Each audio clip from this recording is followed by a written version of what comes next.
Think about it. Religion has actually convinced people that there's an invisible man living in the sky who watches everything you do every minute of every day. And the invisible man has a special list of 10 things he does not want you to do.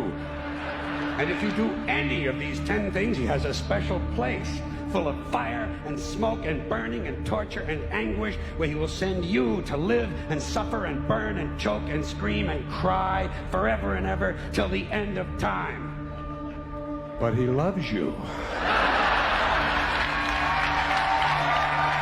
There was one time I heard a joke, and you guys may have heard this joke as well, but it goes, how do cops change a light bulb? And then you say, I don't know. And then you're supposed to respond by saying, well, they don't. They just beat the room for being black. Now, of course, you might be asking yourself, what does that joke have anything to do with the skit that I just showed prior? Well, there is one thing in common, in that the reason why these two jokes are effective and honestly funny and even powerful rhetorically is that they are ridiculous exaggerations of the reality.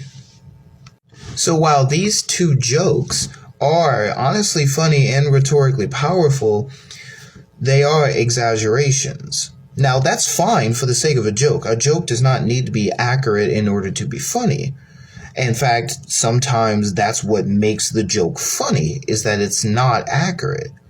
However, if that comedy skit is going to be used as a refutation of Christianity or of the doctrine of hell, it ultimately fails because it is a exaggeration. It's a misrepresentation. It is actually a straw man. So this is my first response to this video on hell.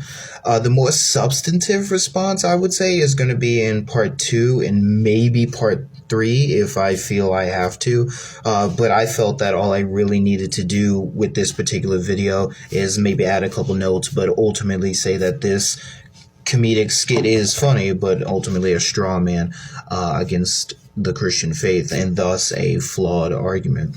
And so if you see this, if the atheist I respond to sees this, please wait for the other responses as well, because those are going to be more substantive responses where we really dive into the idea of hell and the justice of God and a load of other stuff. So I hope you see this. I hope this helps, and please stick around. It's going to be interesting.